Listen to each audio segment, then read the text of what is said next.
Assalamualaikum dan selamat sejahtera. Pada hari ini dan dalam video ini kita akan membuat sebuah plan bumbung ataupun roof plan. Jadi basically roof plan ni akan menunjukkan bagaimana sesebuah bumbung rumah itu dibuat dan berapakah angle dia, bagaimana design dia semua. Jadi hari ini kita akan belajar cara membuat sebuah roof plan berdasarkan panduan yang telah diberi, berdasarkan dimension dan panduan yang telah diberikan. Jadi ini adalah final produk yang anda semua akan hasilkan apabila berjaya menguasai teknik menghasilkan roof plan ni. Ini adalah di dalam layout dan ini adalah rupa dia di dalam model. Okay, pertama sekali kita akan membuat new file. Tekan button A, home button. Kita akan new, tekan new dan kita akan pilih ACAD ISO. Jadi di dalam model kita akan melukis dalam skala yang sebenar dan apabila kita nak publish di layout barulah kita akan tetapkan skala dia yang akan dipublish, sama ada 1/100, 1/200 ataupun 1/50. Jadi benda pertama sekali kita akan pilih adalah line. Okey, pastikan auto mode ini dihidupkan. Okey, auto mode ni berfungsi supaya line awak sentiasa vertical ataupun horizontal. Kita pilih start pada mana-mana dan kita masukkan dimension berdasarkan soalan tu. So dimension tu ada 19,800. Ya, awak cuba tengok zoom. Kalau awak tengok di sini line kita terlalu besar, so kita zoom in zoom out sikit. Okay, so kalau boleh gerakkanlah atas daripada XY tu. Kita movekan dia sedikit atas. Okay. Di atas ni adalah 19,800. Kemudian di kanan adalah 9,200 dan di kiri adalah 11,800. Jadi di kanan ni garisan yang perlu dibuat adalah berdimensi 9,200. Dan di kiri dimension dia adalah 11,400.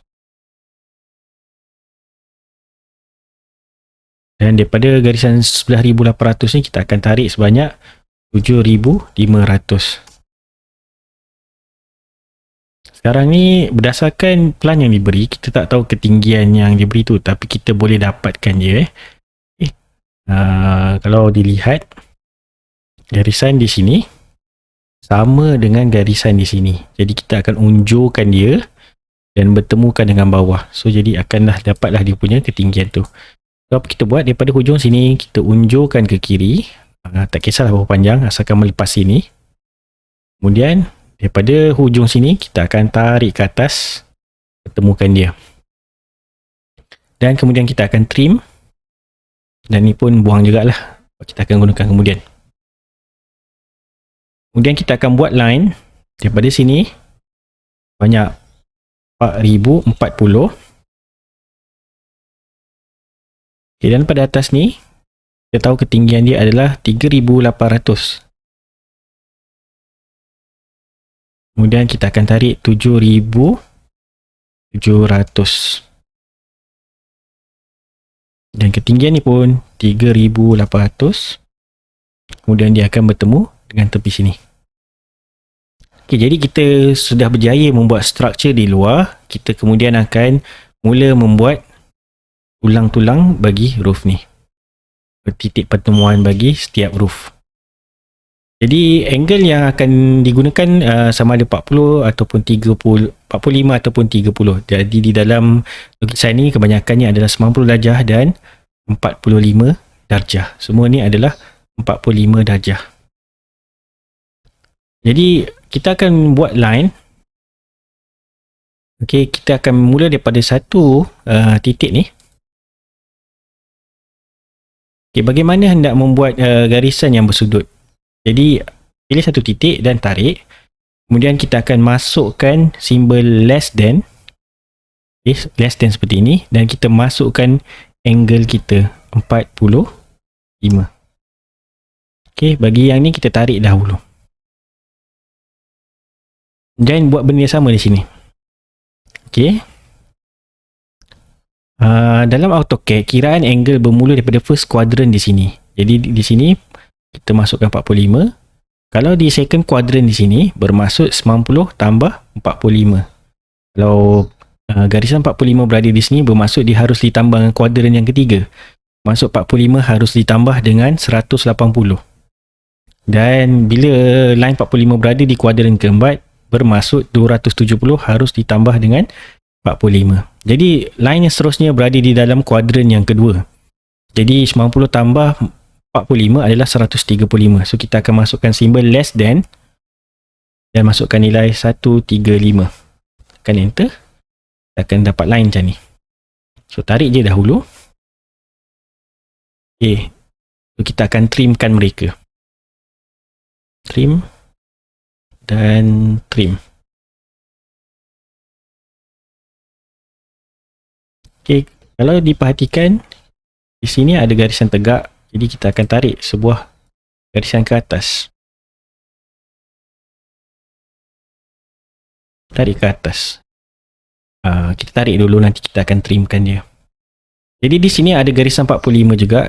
Anda boleh buat sebuah garisan 45 ataupun anda boleh copy.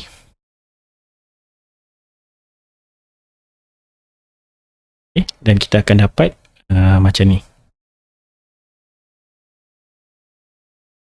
Okay, kemudian di sini pun ada garisan 45. Kita boleh copy juga garisan 45 telah dibuat ni.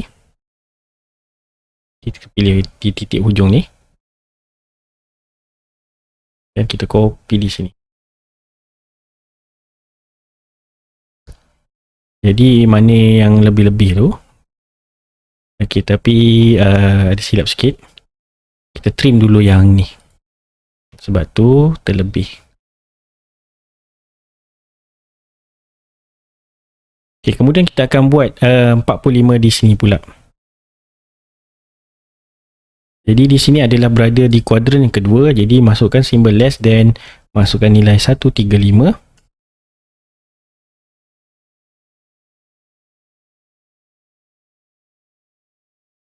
Sebenarnya kalau nak bagus, kita start pada bawah ni, midpoint. Tarik ke atas. Okay, kemudian buat benda sama di sini. Masukkan simbol less than dan masukkan nilai 45. Dan tarik. Dan kita trimkan apa yang tidak ada. Trim. Dan kita trim. Kemudian kita akan buat line yang di sini, di mana dia berada di kuadran yang ketiga. Masukkan simbol less than, jadi 180 tambah 45 adalah 225. Okey, tarik dahulu.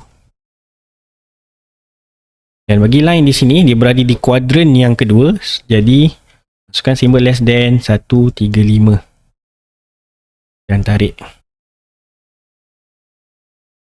Okay, jadi kita trim mana yang tidak perlu.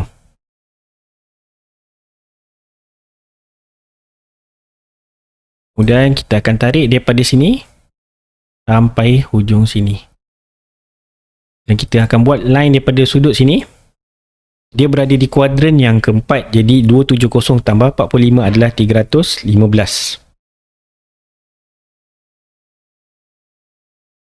Dan kita tarik sampai dia bertemu. Kemudian kita akan trimkan mereka.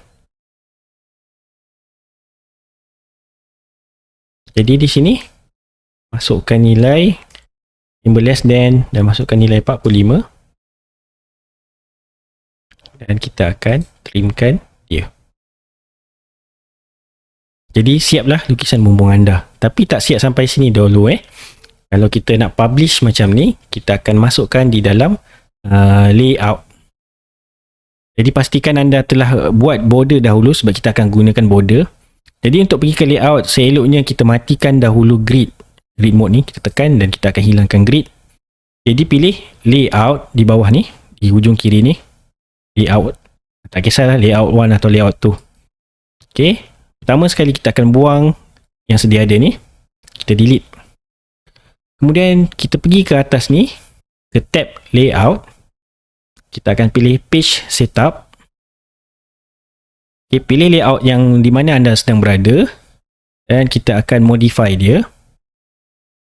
Kita akan pilih Microsoft Print to PDF lah. Okay, apa yang saya buat sekarang ni adalah saya hendak menghilangkan garisan putus-putus ni. Garisan putus-putus ni menunjukkan kawasan yang akan ditunjukkan semasa print. Jadi saya kan boleh nak tunjuk semua kawasan layout ni masa print. Jadi saya tekan OK dan hilang. Okay, langkah seterusnya adalah kita akan insert block. Jadi pergi di tab atas insert. Okay, tekan insert. Kita akan pilih block from library. Okay, pilih simbol buku ni. Cari di mana blok anda berada, border. Okay, kita masukkan, saya pilih border ni. Dan dia akan keluar di sini. Jadi tekan dan drag dia ke dalam ni. Okay, kalau sekiranya anda tak puas hati dengan kedudukan border anda, double klik dia. Double klik. Dan anda boleh gerakkan dia. Okay, macam ni. Jangan risau kalau sekiranya kedudukan border tak betul. Jadi seterusnya, kita akan gunakan command nama dia vports ataupun viewports. Vports. Okay, tekan enter. Kita akan pilih single. Tekan OK. Jadi kita akan pilih daripada corner atas ni sampai ke corner bawah ni. Okay, jadi ada lukisan bumbung anda. Jadi kita akan zoom in, zoom out ikut kesesuaian. So kita double klik, kita boleh zoom in ataupun zoom out. So saya nasihatkan zoom out dululah sebab kita akan buat dimension.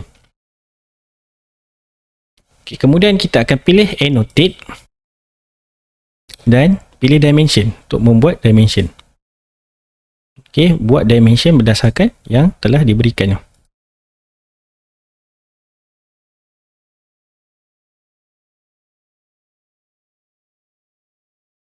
Jadi buatlah semua dimension yang seperti mana soalan minta ya.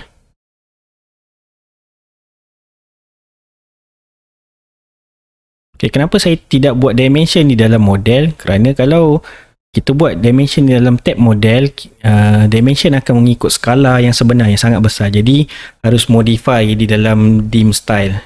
Jadi saya nasihatkan buat je lah di dalam layout dimension ni. Okay, kemudian kita akan buat dimension bagi angle. So pilih di atas ni, kita akan pilih angular. Pilih angle mana yang awak nak cari. Okay, kemudian buat lagi satu di sini. Okey, sekarang ni kehendak soalan kadang-kadang dia akan tanya hendak dalam skala 1/100, 1/50. Kalau kita manually zoom in, zoom out ni takkan tepat So macam ni kita nak tukar skala bagi lukisan kita. Kita akan double klik ni. Double klik di dalam kawasan ni mana-mana je. Okey, kemudian pergi ke bawah. Scale of the selected viewport. Okey, click to adjust scale. Jadi kita akan pilih scale apa yang kita nak. So dalam konteks kita adalah scale 1/100. Jadi dia akan scalekan 1/100. Kemudian anda hendak meletak tulisan di bawah iaitu pelan bumbung. Jadi kita akan pergi ke annotate, pergi multi-line text. Kita buat sebuah kotak di bawah ni. Okey, dan tulis pelan bumbung huruf pelan. Kita boleh centerkan dia dan tekan OK. Okay, nampaknya tadi dia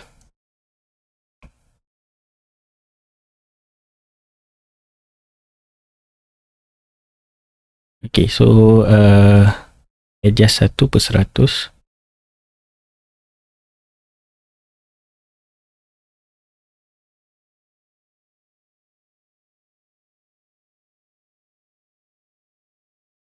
Kemudian masukkan pelan bumbung menggunakan multi-line text. Okay, macam anda nampak tadi dia quite sensitif. Jadi kalau boleh save dululah bagi setiap tu. Kadang-kadang kalau tak kena buat balik semula. Okay, huruf pelan.